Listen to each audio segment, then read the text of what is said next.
ভারতবর্ষের মাটি এত সুন্দরভাবে রক্ত দিয়ে খাঁটি করার পরেও সেই ভারতবর্ষের মাটিতে যাদের মধ্যে কোনো শিক্ষা যোগ্যতা থাকে না, সর্বদলীয়ভাবে ভোট নিয়ে যেমন করে হোক দাঁড়িয়ে যাওয়ার পরে ভারতবর্ষের মাটিতে বাইরে এবং ভারতবর্ষেতে বিভিন্ন জায়গাতে কোনখানে লাইন দিয়ে, কোনখানে আপনাকে পাইপ দিয়ে, কোনখানে মাটি রিসার্চ করে দেখতে হচ্ছে কোথায় তেল আছে না কোথায় পেট্রোল আছে না কোথায় গ্যাস আছে, এটা তালাশ করছে মাটির মধ্যে। যাদের মধ্যে কোনো ক্ষমতা নেই তারা আজকে বিভেদ ঘটানোর জন্য, তাদের নিজস্ব ক্ষমতাটাকে বিভেদ করার জন্য আজকে তারা মুসলমান থেকে সকলকে বিতাড়িত করার জন্য চালু করেছে। যেখানে মসজিদ সেখানে মন্দির, তার নিচে আছে নাকি চলতে চলতে খাজা বাবার দরবার পর্যন্ত সে চলে গেছে, কিন্তু জানে না যে আজকে মসজিদের নিচে কোনোদিন মন্দির হবে না।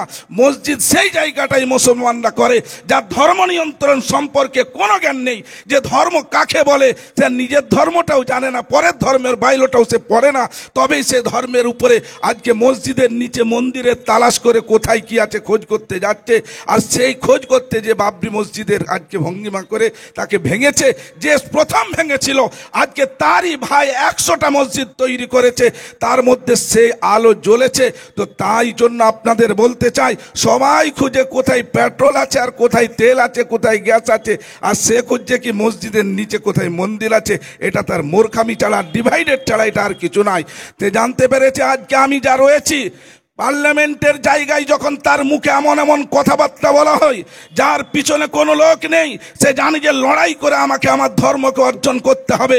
তার সুন্দর একটা মিসাল এবং সুন্দর তার সাক্ষী হচ্ছে মুসলমান কোথায় রাস্তায় চলেছে টুপি পরে, তাকে মেরে তুমি বলছো জয় শ্রী রাম বলো। তোমার ধর্মতে মান্যওয়ালা কেউ নেই যে মুসলমানকে মেরে তোমাকে জয় শ্রী রাম বলাতে হচ্ছে। তোমার মান্যওয়ালাকে বিশ্বে কোনো লোক ছিল না। আজকে মুসলমানের পৃষ্ঠা উল্টে দেখো, গৈন হোক, গরিব হোক, এতিম হোক, যেই হোক না কেন, যতই তুমি মান্যওয়ালা হও, কোন একটা হিন্দুকে কোন পৃষ্ঠার মধ্যে কেউ বাপের শক্তি নেই দেখিয়ে দিতে পারে যে তাকে বলেছে তুমি আল্লাহু আকবার বলো। সেই ধর্মকে তুমি বলছো কেমন করে যে তুমি তোমার ধর্মটা মানানোর জন্য এত করে যে মেরে পিটে তাকে শহীদ করে বলছো জয় শ্রীরাম বলতে হবে। তোমার মান্যওয়ালা লোকটা এতই কমেছে যে তোমাকে মুসলমানকে দেখে জয় শ্রী রামের ধ্বনিটা বুলন্দ করতে হচ্ছে। এর থেকে বেশি অসম্মানজনক আর কিছুই হতে পারে না। তুমি দাবানোর চেষ্টা করবে, আমি উঠার চেষ্টা করব। এটা আমার মাতৃভূমি।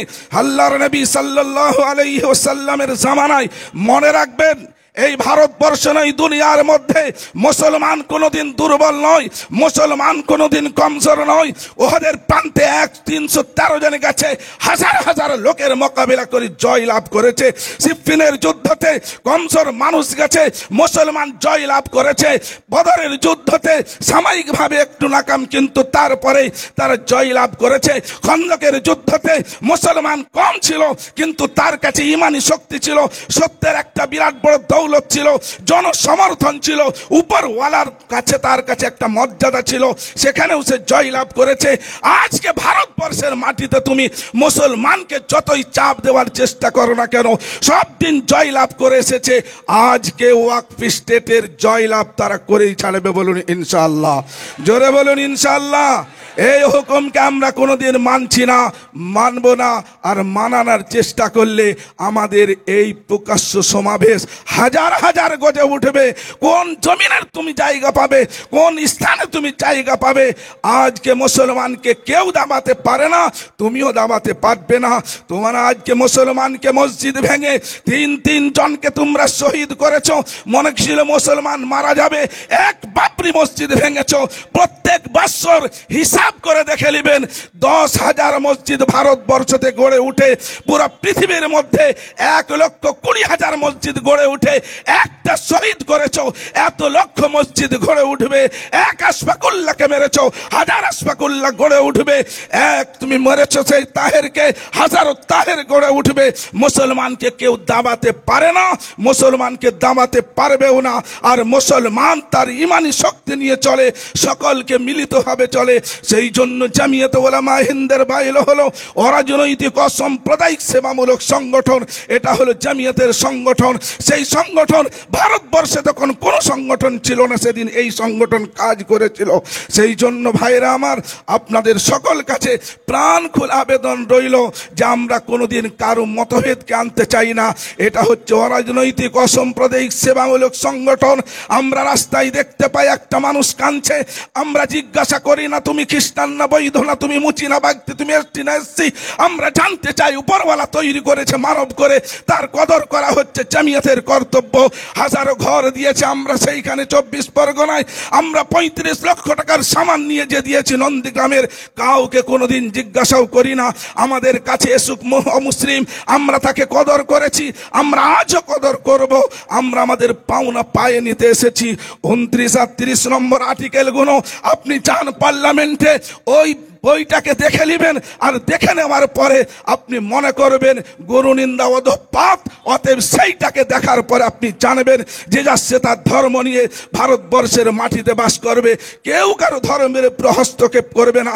1200 বৎসর ভারতবর্ষের মধ্যে মুসলমান রাজত্ব করেছে, কারো শক্তি নেই কোনো লেখকের, কোন ঐতিহাসিকের যে একটা কোনোদিন একই বাদশাহাতের সামনে গুরুদ্বার রয়েছে, মন্দির রয়েছে, মসজিদ রয়েছে, একটাকেও যদি কেউ কোনোদিন ভেঙে থাকে সেই ইতিহাস দেখান, আমরা তার বদলা দিয়ে দেবো আপনাদেরকে।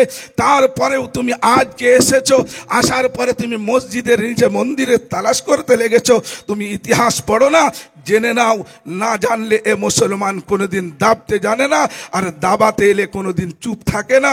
অতএব আমরা সর্বদিন প্রাণ খোলা ভালোবাসা দিয়ে জানিয়ে দিতে চাই, হিন্দু মুসলমান জৈন খ্রিস্টান আমরা সকলে ভাই ভাই, সকল মিলে এক জায়গাতে বাঁচতে চাই। এটাই মাতৃভূমির অবস্থা। মা কোনোদিন কাউকে ছেড়ে দেয় না, আর মায়ের কোলে যে বসে কাউকে সে পৃথক করে আলাদাও করতে পারে না। এটা হলো জামিয়াত উলামা হিন্দের সংগঠনের এটাই ঘোষণা। তাই আমরা আপনাদেরকে জানাতে এসেছি, আমার বাবু আজদাদ, আমাদের মুরব্বীরা, আমাদের আকাবিরিনরা কবরস্থান করেছে, দীর্ঘা করেছে, মসজিদ করেছে, তোমার কোনোটা তো লক্ষ লক্ষ বিঘা সহ্য হলো না, তুমি সেটার উপরে হস্তক্ষেপ করেছো। মুসলমান সব পীড়ন করে দিতে পারে, মুসলমান ইমানের সওদা করবে না, মসজিদের সওদা করবে না, কবরস্থানের সওদা করবে না, কোন দিন মুসলমান তার ঈদগার সওদা করবে না। এটা দলিল আমার কাছে আছে, ডিট আমার কাছে আছে, এর সমস্ত কিছু সমস্ত কাগজ আমার কাছে আছে। তুমি কি হিসাবে ভারতবর্ষের আর্টিকেলেতে ওয়াকফ স্টেট বলে নেই? মাতারাম, যদি এটা না থেকে ওয়াকফ স্টেট বলে, কোথায় তুমি পেয়েছিলে? তুমি মন্দিরে যে জামা খুলে সেখানে তুমি করবে, তুমি তোমার পূজারি করবে, এটা ভারতবর্ষের কোন আর্টিকেলে লেখা আছে? ভারতবর্ষের কোন আর্টিকেলে লেখা আছে মসজিদকে বেনে মন্দির করো, মুসলমানকে মেরে দাও? এগুলা কোন আর্টিকেলে ছিল? তুমি এটা বলছো। আমাদের আর্টিকেল হলো কোরআন, আমাদের আর্টিকেল হলো হাদিস, আমাদের আর্টিকেল হলো মুহাম্মদুর রাসূলুল্লাহ। নারে তাকবীর!